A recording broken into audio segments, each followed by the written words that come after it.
Շարունակում ենք ընթերցել Մատթեոսի ավետարանը և կատարում փոքրիկ մեկնաբանություններ։ Գլուխ 7. Մի դատեք, որ Աստծուց չդատվեք, որովհետև ինչ դատաստանով որ դատեք, նրանով եք դատվելու, և ինչ չափով որ չափում եք, նրանով պիտի չափվի ձեզ համար։ Տեր Հիսուսի այս խոսքերը հասկանալու համար կարևոր է իմանալ, թե առաջին համայնքները ինչպես էին դրանք ընկալում։ Այս առումով մեծ նպաստ են բերում առաքելական հայրերի գրվածքները, որոնք հստակ մատնացույց են անում այս խոսքերի կիրառումը առաջին համայնքներում։ Տիրոջ խոսքերը մեջբերվում են Պոլիկարպոս Զմյուրնացու Փիլիպպեցիներին ուղղված նամակում և Կղեմես Հռոմեացու Կորինթացիներին ուղղված նամակում։ Պոլիկարպոսը այս խոսքերը չի կիրառում դատարանների և դատական գործընթացների համատեքստում, այլ հասարակության տարբեր մեղքեր մերկացնելու հետ կապված։ Կղեմես Հռոմեացին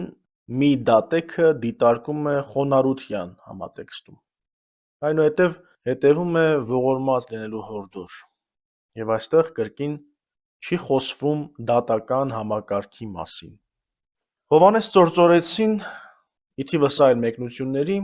մի դատեքը կարծում է, որ ասված է հավասար մարդկանց համար, ըստ առաքյալի այն խոսքի, թե դու ինչու ես քո եղբորը դատում։ Այդպես անելով, մարդ յուրացնում է Աստուծո պատիվն ու դատավորի իրավունքը։ Ստեփանոս Սյունեցին կարծում է, որ սա զուր տեղը դատելու համար է ասվում, ըստ այն խոսքի, որ ասում է. ինչու քո եղբոր աչքի մեջ շյուղը տեսնում ես, իսկ քո աչքի մեջ գերանը չես տեսնում։ Ոսկեբերան Հայրապետն այն կարծիքին է, որ պետք է մեղավորին սաստել իր ընթացքի մեջ, բայց դա չպետք է անել որպես թշնամի, որը պահանջում է հատուցում, այլ որպես բժիշկ, որը դեղ է տալիս։ Քրիստոս և առաքյալները բազմիցս դատել են մեղավորներին, և ուրեմն այս խոսքերով Տեր Հիսուս ոչ թե արգելում է դատելը, այլ, ինչպես ասում է Հերոնիմոսը, սովորեցնում է, թե ինչպես պետք է դատել, այլ կերպ ասած, չլինել խիստ դատավոր։ Այսպիսով պարզ է, որ եկեղեցական հեղինակները թեև խուսափում են քաղաքացիական դատարանների մասին քննարկումներից, այնուամենայնիվ, մեղքը կասեցնելու գործնական նկատառումներից ելնելով, ճանաչում են եկեղեցական դատարանների անհրաժեշտությունը։ Ժամանակակից մեկնաբանները մի դատեք արտահայտությունը հասկանում են դատապարտելու իմաստով։ Մարդ չպետք է ստանձնի դատավորի դեր, վերջնական վճիռ կայացնելու իմաստով, ոչ էլ պետք է զավթի Աստուծո իշխանությունը, վերջին դատաստանի վճիռ կայացնելու իմաստով։ Դատաստանը պատկանում է միայն նրան, ով գիտի ոչ միայն արտաքին հանգամանքները, այլ նաև սրտի ներքին մղումները։ Դատապարտել նշանակում է փակել դուռը ներման առաջ։ Եթե դուք մարդկանց ներեք իրենց հանցանքները, ձեր երկնավոր Հայրն էլ ձեզ կների։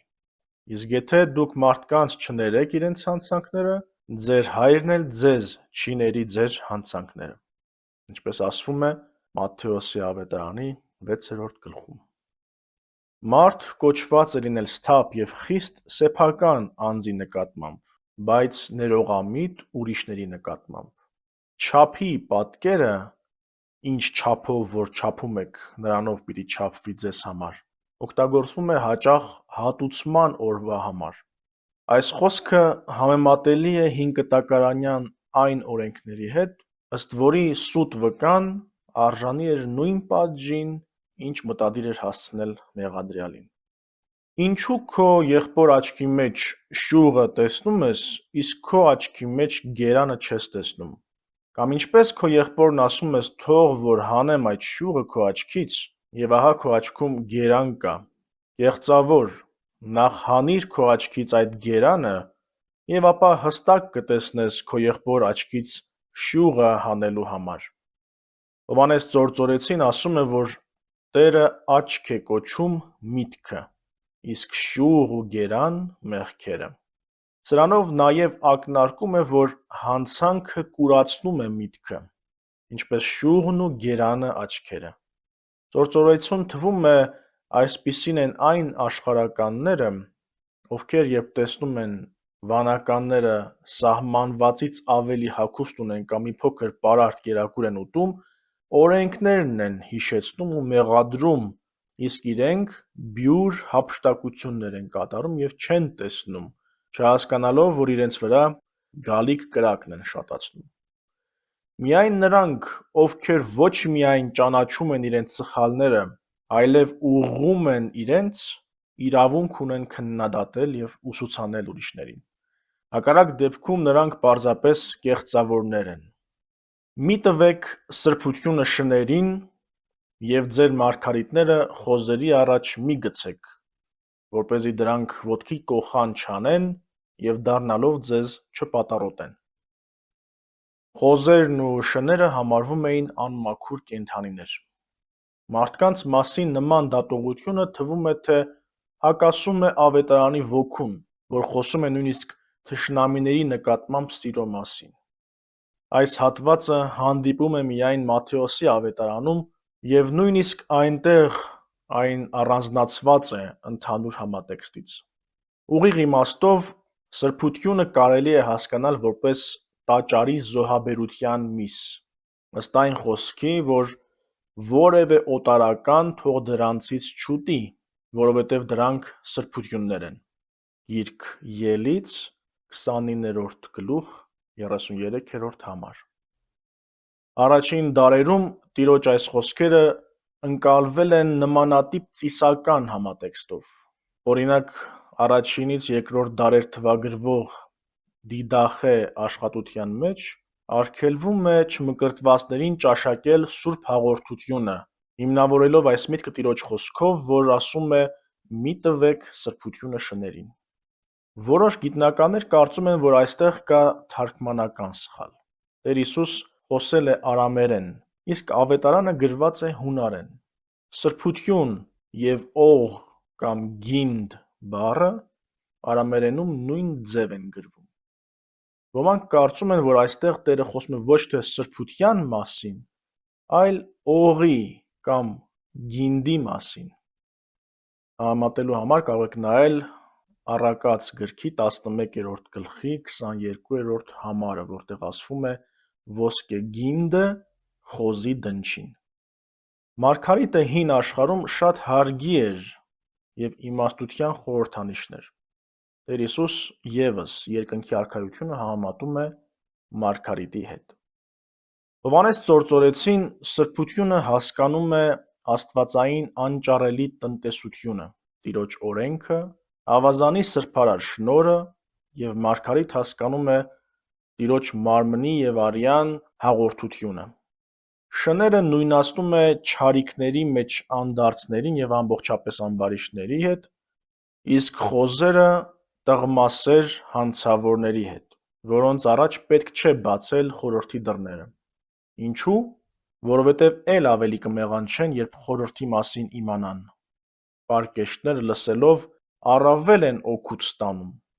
իսկ անմիտները մոլեգնելով կատաղում են, ըստ իմաստունի, թե անմիտին պետք չէ գիտությունը, որովհետև առավել է ապրում անմտությամբ։ Համեմատելու համար տես Առակաց գիրք 18-րդ գլուխ 2-րդ համար։ Նույնը ասում է նաև ոսկեբերան հայրապետը։ Այսպիսով կան մարդիկ, ովքեր պարզապես անկարող են հասկանալ և ընդունել Քրիստոսի պատգամը։ Սրբությունը անխտիր բաշխելը Ծործորեցին կրկնակի հանցանք է համարում։ Նախ նրա համար, որ վնաս ես պատճառում նրան, ում տալիս ես, և երկրորդ, ինչպիսին քանքարը թաքցնողն է, այդպիսինն է նաև անտեղի վատնողը, որովհետև նենգությամբ թաղել, թաքցնելն ու շռայլությամբ ցրելը նույն բանն են համարվում։ Գովեստի արժանի է արժանավորներին բաշխելը։ Ստեփանոս Սյունեցին սրբություն և մարգարիտ աստվածային վարդապետությանն է ասում։ Շուն կոչում է լիրբ ու անամոթ մարդկանց և անօգուտ բանավիճողներին, ովքեր չեն կամենում ուսանել։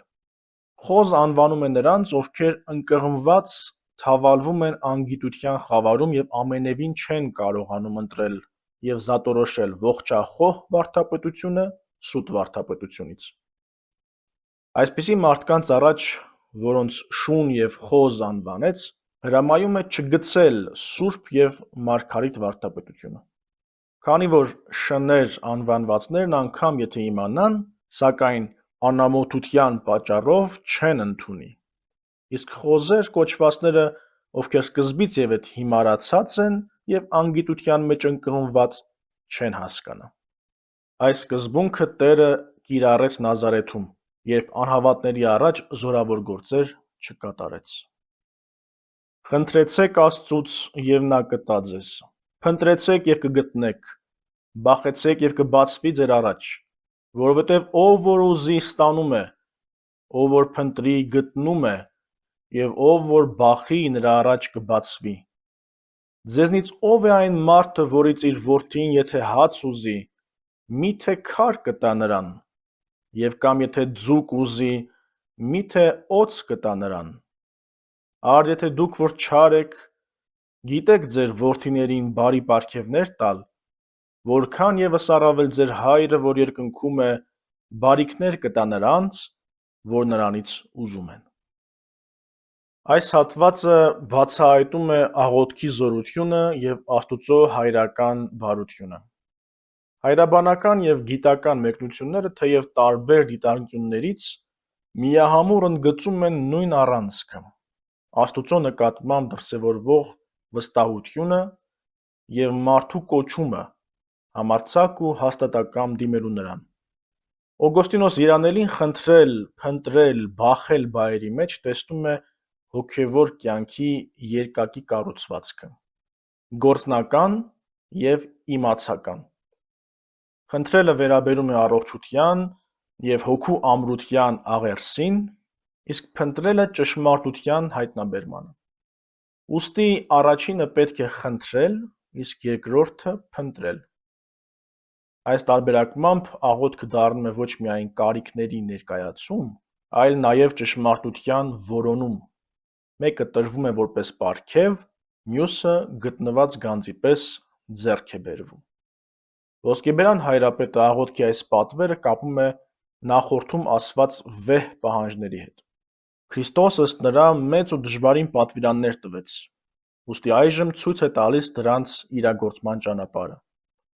Պետք է ոչ միայն սեփական ուժերով ջանալ, այլև օգնություն խնդրել Տիրոջից։ Նա առանձնահատուկ կերպով բացատրում է փնտրել և բախել բառերը, դրանք ներկայացնելով որպես մտքի ամբողջական կենտրոնացում։ Միևնույն ժամանակ նա խնդրանքի համար սահմանում է երկու կանոն՝ արժան է խնդրել ջերմեռանդությամբ և խնդրել այն, ինչ պատշաճ է, այսինքն հոգևոր բարիքներ։ Հայ միջնադարյան մեկնիչ Հովհաննես Ծործորեցին խնդրել, փնտրել, բախել եռաստիճանությունը կապում է ինչպես երրորդության խորհրդի հետ, որով աղոթողի միտքը բարձրացվում է դեպի Սուրբ Երրորդության գիտությունը, այնպես էլ աղոթքի աստիճանական խորացման հետ։ Նա բացատրում է, որ խնդրելը, փնտրելը և բախելը կարող են նշանակել նախ հասկանալ, թե ինչ խնդրել, ապա դա հասկանալուց հետո հայցել կամեցածը և վերջապես պաղատանքով աղաչել։ Ստեփանոս Սյունեցին աղոթքը ուղղակիորեն կապում էր Մատթեոսի ավետարանի 6-րդ գլխի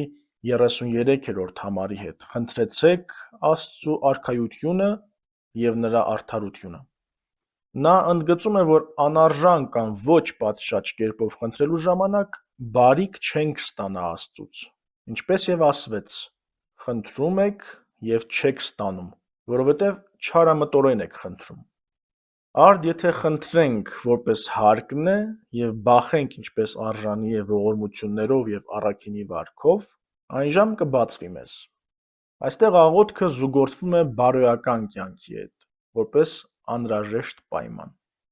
Որովհետև ով որ ուզի, ստանում է, ով որ փնտրի, գտնում է, և ով որ բախի, նրա առաջ կբացվի։ Հին գրականության մեջ հազվադեպ կարելի է գտնել աղոթքի կատարման այսքան հստակ խոստում. «Արդ եթե դուք որ չար եք, գիտեք ձեր որդիներին բարի պարգևներ տալ, որքան ևս առավել ձեր հայրը, որ երկնքում է, բարիքներ կտա նրանց, որ նրանից ուզում են։ Քրիստոսի վճռական խոսքերը հիմնված են Աստծո հայրական բարության վրա։ Եթե անկատար մարդիկ չեն մերժում իրենց զավակներին, որքան առավել ձեր երկնավոր հայրը։ Այստեղ Տեր Հիսուս կիրառում է հրաբունական փոքրից դեպի մեծը փաստարկը։ Եթե փոքր փաստարկը ճշմարիտ է, ապա ևս առավել մեծը։ Հեթանոսական աշխարհընկալման մեջ, ի տարբերություն աստվածաշնչյան ընկալումների, հեթանոս աստվածներն իրենց ուղղված աղոթքներին պատասխանում են երբեմն անբարեգութ, նույնիսկ որոշակի կամահրանքով։ Հունական առասպելներում մի դրվագ կա, որտեղ լուսաբացի աստվածուհի Էոսը Զևսից խնդրում է իր մահկանացու սիրեցյալ Տիփոնի համար անմահություն։ Խնդրանքի մեջ, սակայն, Էոսը մոռանում է հստակեցնել նաև հավերժական երիտասարդություն վերջինիս համար։ Արդյունքում Զևսը բավարարում է նրա խնդրանքը։ Տիփոնը դառնում է անմահ, բայց ժամանակի ընթացքում վերածվում կնճռոտված ծերունու, որին Էոսը ստիպված է լինում թաքցնել մարդկանց աչքից հեռու, դարձնելով նրան ծղրիդ։ Այսպես նա մինչ օրս ճռճռում է որպես անմահ ծղրիդ։ Հեթանոսական պատկերացմամբ աստվածները հաճախ քմահաճ էին, նախանձոտ կամ անտարբեր մարդկանց ցավերի հանդեպ։ Աղոթքը կարող էր արժանանալ ոչ թե ողորմության, այլ պատժի կամ հեգնանքի։ Նման պատկերացումն արմատապես տարբերվում է ավետարանի ներկայացրած Աստուծո կերպարից։ Քրիստոս չի խոսում մի ուժի մասին, որին պետք է մեղմել կամ համոզել, այլ Հոր մասին է խոսում, որ ինքն է ցանկանում բարիք գործել։ Այս հակադրությունը ընդգծում է խոստումը։ Խնդրեցեք և կտրվի ձեզ միտքը անհասկանալի կլիներ հեթանոսական մտածողության համար, որովհետև այնտեղ աստվածային կամքը անկանխատեսելի էր, իսկ Քրիստոսի ուսուցման մեջ աղոթքը հիմնված է վստահության վրա։ Եթե նույնիսկ չար մարդիկ բարիքներ են տալիս իրենց որդիներին, առավել ևս երկնավոր հայրը չի ծաղրի և չի խաբի իրեն դիմողներին։ Ավետարանական այս խոսքերը բավական հուսադրող են մեզ համար։ Մենք հաճախ անհանգստանում ենք Քրիստոսի բացարձակ թվացող պահանջներից։ Պետք չէ հուսահատվել, այլ խնդրել, որովհետև մարդը ստանում է ոչ թե իր արժանիքների համար, այլ որովհետև Աստված է տալիս։ Այս ամբողջ հատվածը կարելի է համարել եզրափակիչ խրատ, որ ցույց է տալիս, թե ինչպես պետք է հասնել այն արդարությանը, որ պահանջում է Քրիստոս իր հետևորդներից։ Այն ամենը, ինչ կկամենաք, որ մարդիկ ձեզ անեն, այդպես և դուք արեք նրանց, որովհետև այդ իսկ են օրենքն ու մարգարեները։ Այս հատվածում ավետարանիչը ներկայացնում է այսպես կոչված ոսկե օրենքը, որը սերտորեն կապում է բարոյական կյանքը սիրո պատվիրանի հետ։ Օգոստինոս Հիրաներու կարծիքով այս խոսքը նույնական է «պիտի սիրես քո ընկերոջը, ինչպես քո անձը պատվիրանի հետ»։ Հովհան Ոսկեբերանը խոսելով այս մասին նշում է, որ Քրիստոս բարոյական կատարելությունը ներկայացրեց որպես կարճ, հասկանալի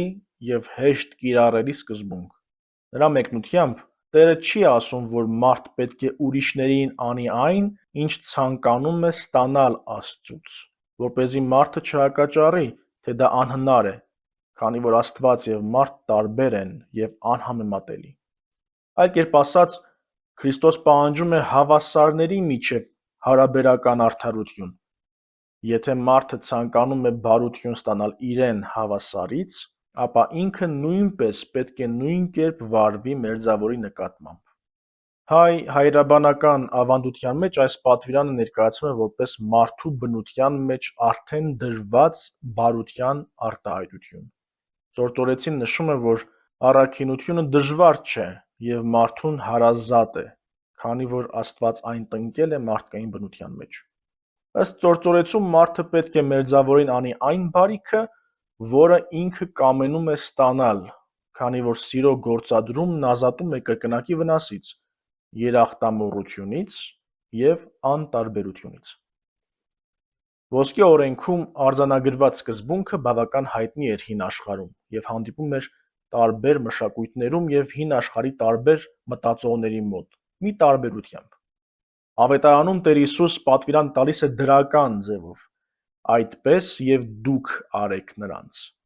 Մինչ Քրիստոս հանդիպող ձևակերպումները բացասական երանգ ունեին. մի արա ուրիշին այն, ինչ չես ուզում քեզ արվի սկզբունքով։ Նույն միտքը հանդիպում ենք նաև Տոբիթի գրքում. ինչը դու ատում ես, ուրիշին չանես։ Տոբիթ 4 գլուխ 16-րդ համար։ Այս միտքը հանդիպում է նաև հունական փիլիսոփայական ավանդության մեջ, օրինակ Սոկրատի, Արիստոտելի մոտ։ Քրիստոս այս պատվիրանը բարձրացնում է սակայն նոր մակարդակի, տալով համընդհանուր և դրական պահանջ։ Այստեղ սիրո պատվիրանը չի սահմանափակվում միայն կոնկրետ գործողությամբ, այլ ընդգրկում է մարդու ամբողջ բարոյական վերաբերմունքը մերձավորի նկատմամբ։ Ոսկե օրենքը հանդես է գալիս որպես հավատացյալի վարքի ընդհանուր սկզբունք, որը միավորում է օրենքն ու մարգարեությունները և ցույց է տալիս, որ իրական արդարության չափանիշը սերն է, ինչպես ասում է Պողոս առաքյալը. սերն է օրենքի լրումը։ Մտեք նեղ դռնով, ինչքան լայն է դուռը և ընդարձակ ճանապարհը, որ դեպի կորուստ է տանում, և բազմաթիվ են նրանք, որ մտնում են դրանով։ Ինչքան անձուկ է դուռը և նեղ ճանապարհը, որ տանում է դեպի կյանք, և սակավաթիվ են նրանք, որ գտնում են այն։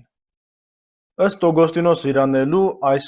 նեղությունը չպետք է հասկանալ իբրև Քրիստոսի լծի ծանրություն, որովհետև ինքը ասում է լուծս քաղցր է և բեռս թեթև։ Նեղ է ճանապարհը ոչ թե իր էությամբ, այլ որովհետև քչերն են ցանկանում մինչև վերջ տանել ջանքերը և հավատալ Քրիստոսի խոստմանը։ Փաստորեն, ըստ Օգոստինոսի, դժվարությունը ոչ թե պատվիրանների բնույթից է, այլ մարդկային կամքի թուլությունից։ Հայրաբանական ընկալումներում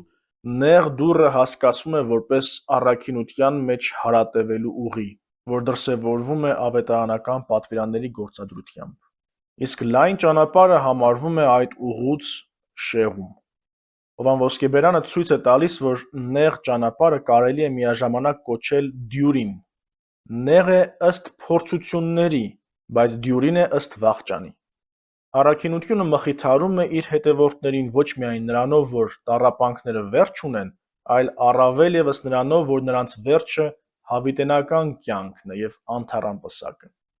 Նա տալիս է պատկերավոր համեմատություն. եթե մեկը նեղ ու սայթաքուն ճանապարհով գնում է արքայական պալատ, իսկ մյուսը լայն ճանապարհով տարվում է մահվան, ում կհամարենք երջանիկ։ Այսպիսով, ճանապարհի արտաքին դյուրությունը խաբուսիկ է,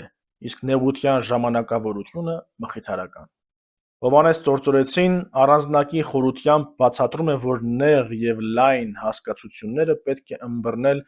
ոչ միայն արտաքին պայմանների, այլ կամքի դիրքորոշման տեսանկյունից։ Միայն արտաքին վշտերը դեռևս նեղ ճանապարհ չեն,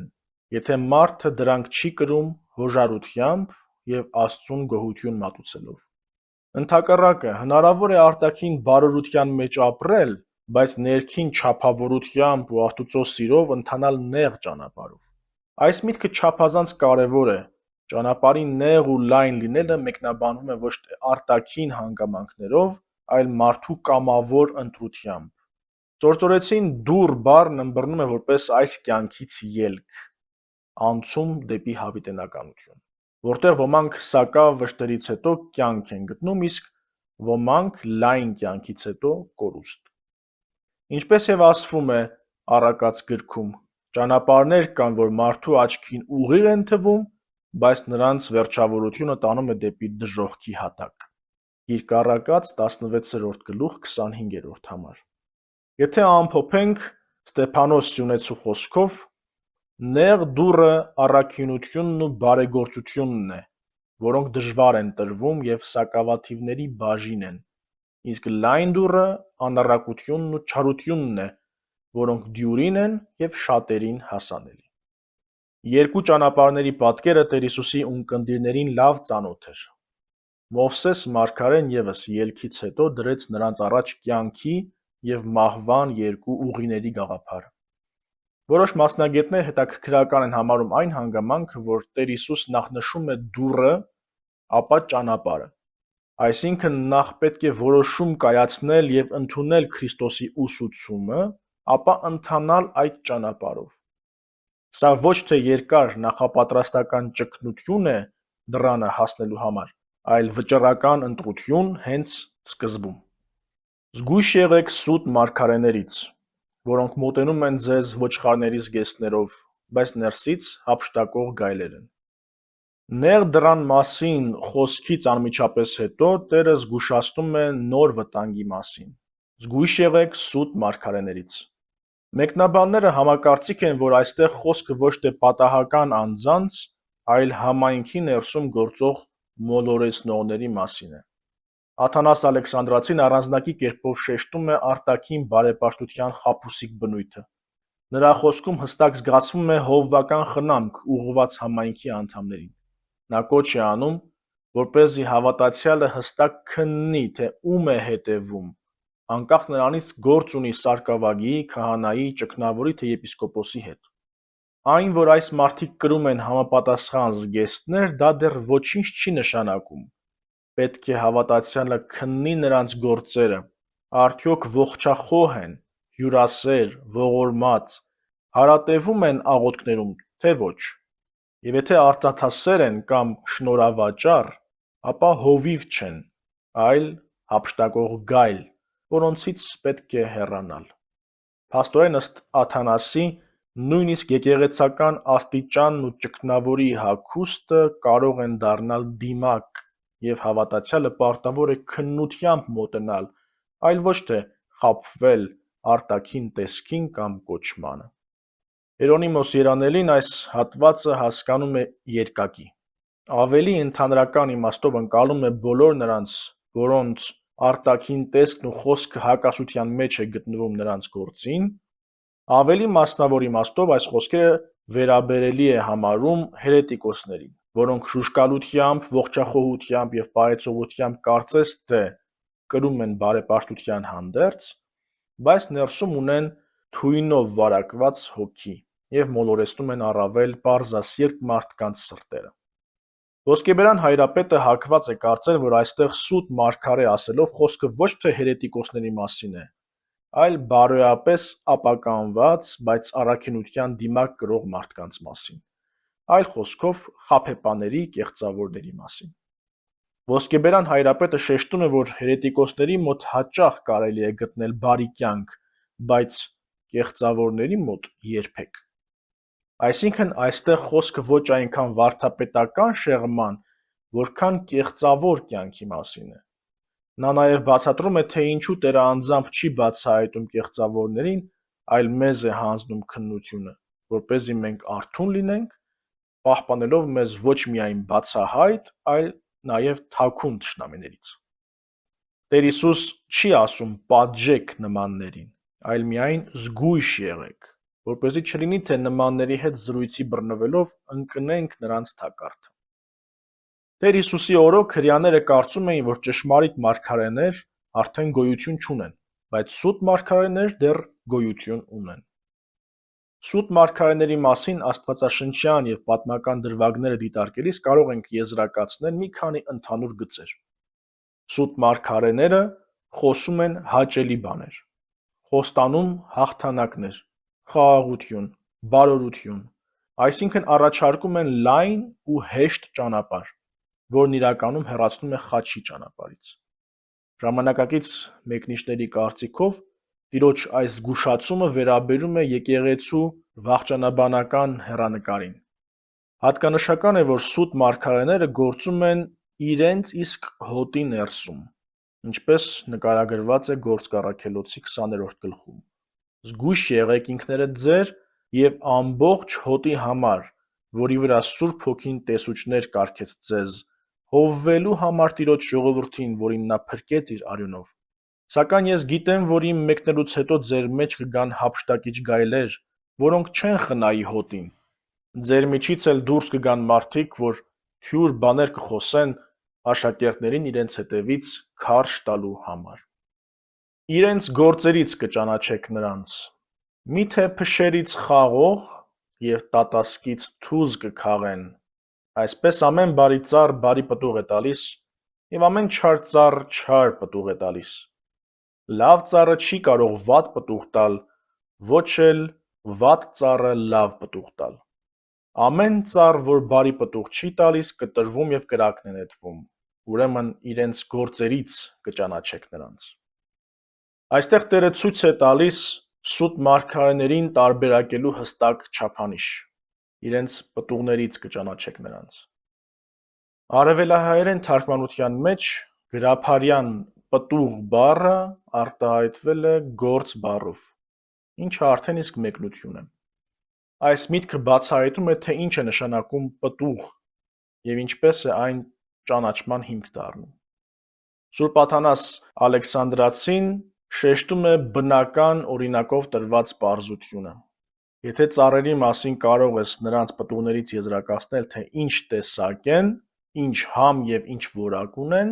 ապա առավել եւս գործերից պետք է եզրակացնես Քրիստոսավաճառների մասին։ Այսինքն, ինչպես փշերից խաղող չես հավաքում եւ տատասկից թուզ չես ակնկալում,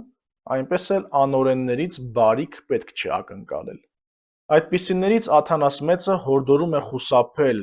ինչպես արաբական գայլերից։ Համատիր Սոփոնիայի մարգարեություն 3 գլուխ 3 համար։ Հովհաննես Ծործորեցին ընդգծում է, որ պտուղ բառը պատահական չէ, քանի որ յուրաքանչյուր գործ երևում է արտաքինից, ինչպես ճյուղից կախված պտուղը,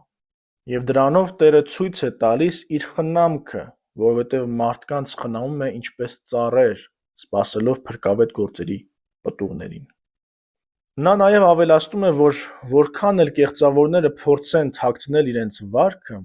շատից հազիվ մեկը կարող են թաքցնել, քանի որ աղի աղբյուրը չի կարող քաղցր ջուր բխեցնել։ Որոշ մեկնիչներ մանրամասն քննարկում են պտուղ բառի նշանակությունը։ Ոմանք այն սահմանափակում էին վարդապետական ուսմունք ասվածով, սակայն ոմանք խոսքը շատ ավելի լայն են ընկալում։ Այս պտուղներին վերաբերում է այն ամենը, ինչ մարդկանց մեջ բարի է, լինի դա ուսմունք, առաքինի կյանք, թե ընդհանրապես մարդկանց համար որևէ օգտակար գործունեություն։ Այսպիսով չափանիշը ներառում է եւ վարդապետությունը, եւ կյանքը, եւ գործունեության արդյունքը։ Խաղողն ու թուզը Պաղեստինում ամենացանկալի պտուղներն էին, իսկ փուշն ու տատասկը ամենախնդրահարույց մոլախոտերը։ Ուստի համեմատությունն ունկնդիրների համար առավել քան պարզ ու պատկերավոր էր։ Ինչ արմատն է, այնպիսին էլ պտուղն է հայտնի սկզբունքը աչքի առաջ ունենալով, Տեր Հիսուսին հետևող ժողովրդի համար հասկանալի էր այն միտքը, որ մարդու էությունը ճանաչվում է նրա գործերից։ Այսպիսով, բնությունը չի կարող հակասել ինքն իրեն, չար արմատից բարի պտուղ չի ծագում։ Եկեղեցին իր վաղ շրջանում հաճախ էր այս սկզբունքով զգուշացնում նոր ձևավորվող համայնքներին։ Մի հանգցրեք հոգին, մի արհամարհեք մարգարեությունները, փորձեցեք ամեն ինչ, բարին ամուր պահեցեք, հեռու մնացեք բոլոր չար բաներից։ Պողոս առաքյալի առաջին թուղթը Թեսաղոնիկեցիներին 5 գլուխ 19-ից 21 համարներ։ Կամ մեկ այլ տեղ. Սիրելիներ, մի հավատացեք ամեն մի հոգու, այլ փորձեցեք հոգիները, թե արդյոք Աստծուց են, որովհետև բազում սուտ մարգարեներ են Երևան եկել աշխարհում, եւ մենք սրանով ենք ճանաչում Աստուծո հոգին։ Ամեն մի հոգի, որ դավանում է Հիսուս Քրիստոսին մարմնով եկած, նա Աստծուց է, եւ ամեն մի հոգի, որ չի դավանում Հիսուս Քրիստոսին մարմնով եկած, նա Աստծուց չէ։ Հովհաննես առաքյալի առաջին ընդհանրական նամակ 4 գլուխ 1-ից 3 համարներ։ Այսպիսով կարելի է ասել, որ պտուղ հասկացությունը ընդգրկում է մարդու ողջ գոյությունը, սիրտը որպես ծառ, գործերը որպես պտուղ։ Եթե սիրտը բարի է, պտուղը քաղցր եւ առողջ է, իսկ եթե սիրտը բարի չէ, ապա որքան էլ մարդ զգեստավորված լինի գառան մորթով, պտուղը վերջ ի վերջո կբացահայտի իրականությունը։ Ոչ ամեն մարդ, որ ինձ Տեր, Տեր է ասում, երկնքի արքայություն կմտնի, այլ նա, ով կատարում է կամքը իմ Հոր, որ երկնքում է։ Այն օրը շատերն ինձ պիտի ասեն. Տեր, Տեր, չէ՞ որ քո անունով մարգարեացանք և քո անունով դևեր հանեցինք և քո անունով բազում զորավոր գործեր արեցինք։ Եվ այն ժամանակ ես նրանց պիտի ասեմ. Ես ձեզ երբեք չեմ ճանաչել, հեռու կացեք ինձնից դուք ամենքդ, որ անօրենություն եք գործում։ Տեր Կյուրիոս բառը վաղ եկեղեցում հավատի հնագույն խոստովանություն էր ուղղված Հիսուս Քրիստոսին։ Հիսուս Քրիստոս Տեր է իբարս Հայր Աստուծո։ Համեմատիր Պողոս առաքյալի Փիլիպպեցիներին ուղղված նամակը 2-րդ գլուխ 5-11 համարներ։ Տեր Հիսուսին այս կոչականով դիմելով առաջին դարի քրիստոնյաները ավելին էին ճանաչում նրան քան մի մարգարե, քան պարզապես Մեսիա։ Տեր բառը հրեական միջավայրում Աստվածաշնչում հաճախ փոխարինում էր Աստուծո անունը, այն անունը, որն Աստված հայտնեց Մովսեսին։ Այսպիսով, Հիսուս Քրիստոսին Տեր կոչելով, քրիստոնյաները Աստուծո անունը վերագրում էին վերջինիս, այլ խոսքով ճանաչում էին նրա աստվածությունը։ Տվյալ հատվածում խոսքը նրանց մասին է, ովքեր թեև խոստովանում են Տեր Հիսուսին, բայց գործով չեն կատարում Հոր կամքը։ Իսկ գործերի վրա չհիմնված հավատքը մեծ հաշվով անհավատություն է։ Ըստ Հովհան Ոսկեբերանի Տեր Հիսուս այստեղ շեշտում է Հոր կամքը, արքայություն կմտնի նա, ով կատարում է կամքը իմ Հոր, որպեսզի աստիճանաբար վեր բարձրացնի լսարանի միտքը և բացահայտի, որ իր կամքը չի տարբերվում Հոր կամքից։ Հովհաննես Ծործորեցին ևս նույնն է հաստատում։ Տերը նախ ընտելացնում է լսողներին Հորը դիմելուն, իսկ հետո ցույց տալիս իր և Հոր կամքի միությունը։ Ոսկեբերանն ընդգծում է, որ առ Աստված ունեցած մեր հավատքը մեզ ոչ մի օգուտ չի տալիս, եթե Տերը չի ճանաչում, չի ընդունում մեզ։ Նա օրինակ է բերում 10 կույսերի առակը և ասում, որ նրանք դատապարտվեցին ոչ թե անժուշկալությամբ կամ անառակ կյանքի համար, այլ յուղի պակասի հետևանքով։ Ոսկեբերանը, ինչպես նաև շատ այլ հայրեր, յուղը հասկանում էին ողորմության պտուղներ իմաստով։ Նույնպես և նրանք, որոնց ասվեց անիծյալներ, գնացեք ինձնից, դատապարտվեցին ոչ թե հերետիկոսության, այլ Քրիստոսին չկերակրելու, չխմեցնելու, չհագցնելու, այցի չգնալու համար։ Ուստի, ըստ Ոսկեբերանի, առանց ողորմության և սիրո նույնիսկ աղոթքն ու ծոմը պտուղ չեն տալիս։ Այն օրը շատերը պիտի ասեն, չէ՞ որ քո անունով մարգարեացանք, դևեր հանեցինք, բազում զորավոր գործեր արեցինք։ Ոսկեբերանը պնդում է, որ այսպես ասողներն իսկապես հրաշքներ էին գործել, բայց դա Աստծուց տրված շնորհ էր և ոչ թե իրենց արժանիքը։ Շնորհը կարող է գործել նույնիսկ անարժանների միջոցով, ուրիշների օգուտի համար։ Սակայն ոչ հավատքը, ոչ հրաշքները ոչինչ չեն նշանակում առանց առաքինի կյանքի։ Եթե մարգարեություն անելու շնորհ ունենամ և հասկանամ բոլոր խորհուրդներն ու ամբողջ գիտությունը, և եթե ունենամ ամբողջ հավատը մինչև իսկ լեռները տեղափոխելու չափ, բայց սեր չունենամ, ոչինչ եմ, ինչպես ասում է Պողոս առաքյալը Կորինթացիների առաջին նամակում 13-րդ գլխի 2-րդ համարում։ Քո անունով մարգարեացանք և քո անունով դևեր հանեցինք և քո անունով բազում զորավոր գործեր արեցինք։ Քո անունով արտահայտությունը հայերենում դրված է գործիական հոլովով և կարող է մի քանի կերպ հասկացվել։ Օրինակ, միջոց իմաստով, քո անունը որպես միջոց, գործիք օգտագործելով։ Կարող է հասկացվել զորության իմաստով, այսինքն քո անվան զորությամբ, հեղինակությամբ, կամ կարող է պարզապես հասկացվել իբրև վկայակոչություն, այսինքն քո անունը վկայակոչելով կամ ինքներս մեզ քրիստոնյա համարելով։ Հունարեն բնագրում այստեղ կիրառված է այսպես կոչված միջոցի տրականը, որը ավելի շեշտում է անունը որպես գործիք օգտագործելու իմաստը։ Այսպիսով կարելի է եզրակացնել, որ հրաշքները ինքնին սրբության ապացույց չեն։ Այն ժամանակ ես նրանց պիտի ասեմ. ես ձեզ երբեք չեմ ճանաչել, հեռու կացեք ինձնից, դուք ամենքդ, որ անօրենություն եք գործում։ Ոսկեբերանը շեշտում է, որ Տերը ոչ միայն դատաստանի օր, այլ այժմ իսկ չի ճանաչում այսպիսիներին։ Իսկ ինչ է նշանակում ճանաչվել Աստծո կողմից։ Ծործորեցին ասում է, որ Աստված նմանությամբ է նմանին ճանաչում։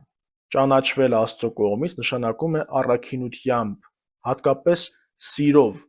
նմանվել նրան։ Հեռու կացեք ինձնից դուք ամենքդ, որ անօրենություն եք գործում։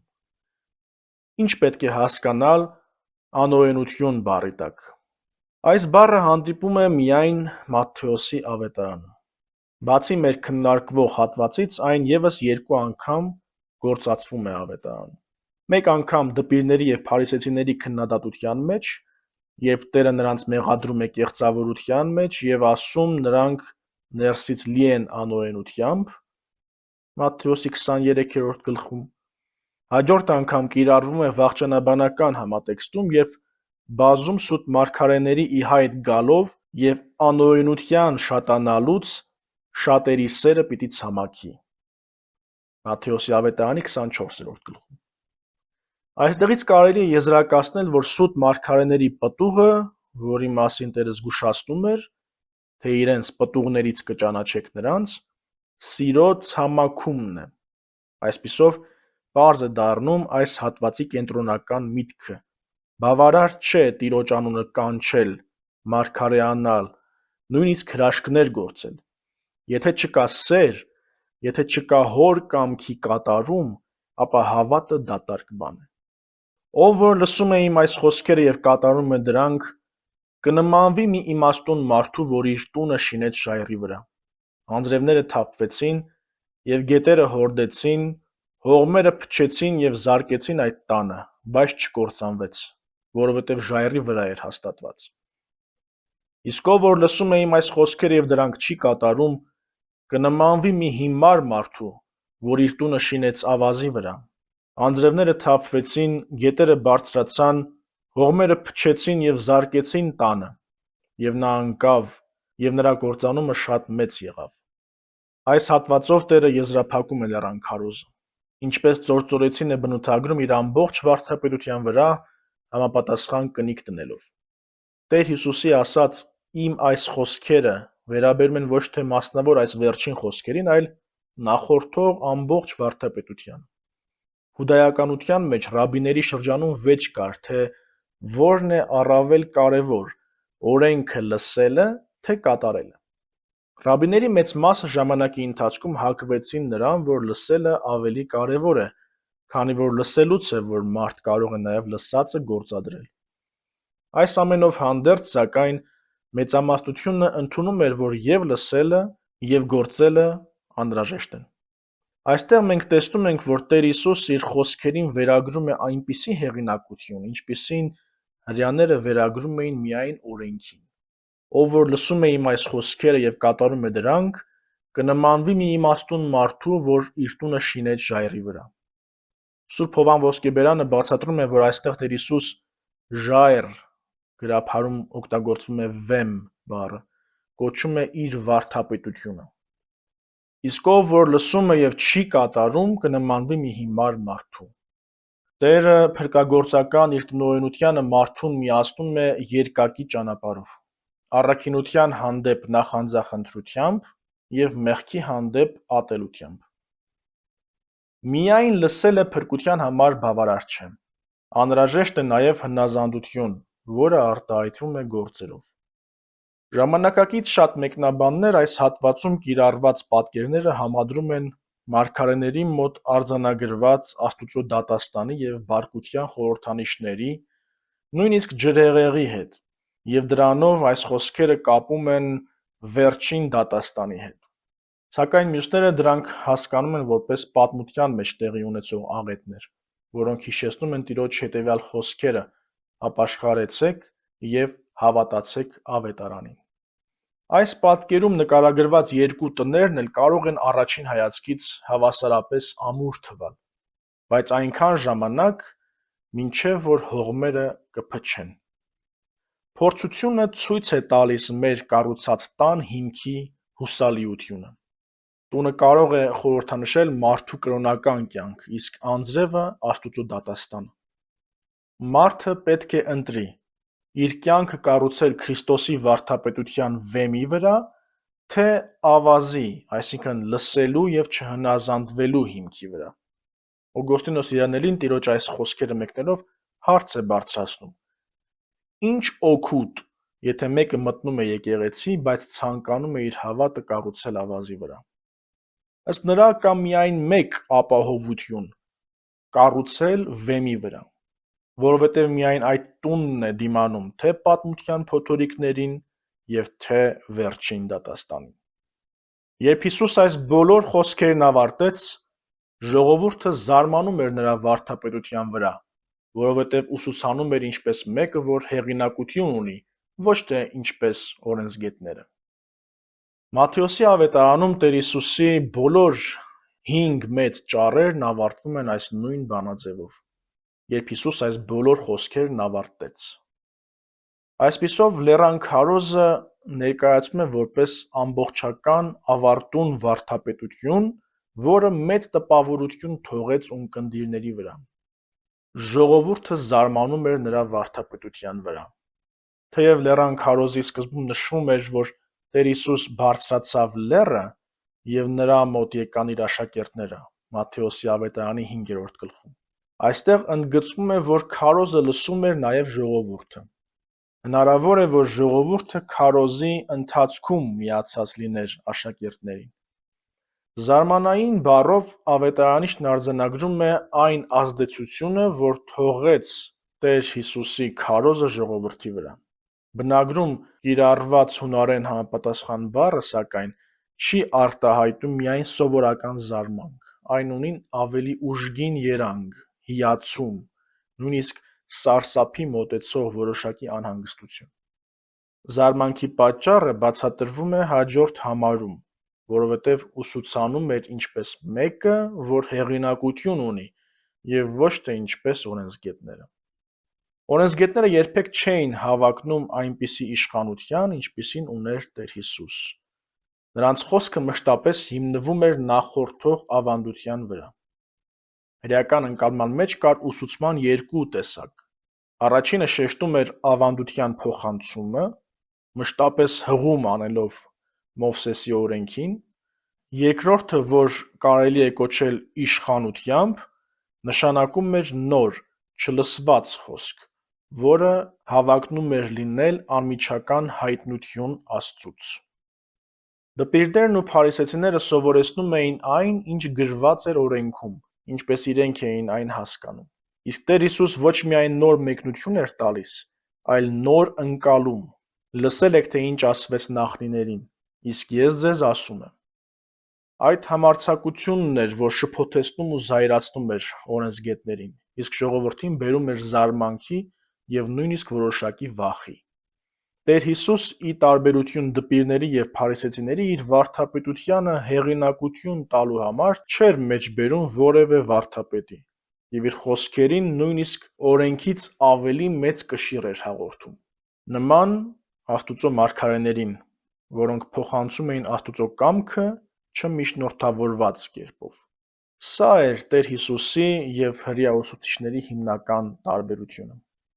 Այս ամենի պատճառով ժողովուրդը իրավամբ կարող էր Տեր Հիսուսին ընդունել որպես մեծ ու արտասովոր վարդապետ կամ մարգարե։ Տեր Հիսուս ոչ միայն խոսքով էր հայտնում իր մեծությունը, այլև կյանքով ու գործերով էր հաստատում այն, անբասիր ու աստվածահաճո վարքով, բժշկություններով եւ հրաշքներով։ Այդ պատճառով էլ լեռան քարոզի ավարտը ոչ թե պարզապես խոսքի ավարտ էր, այլ հայտնության պահ, որը զարմացնում ու հիացնում էր լսողներին։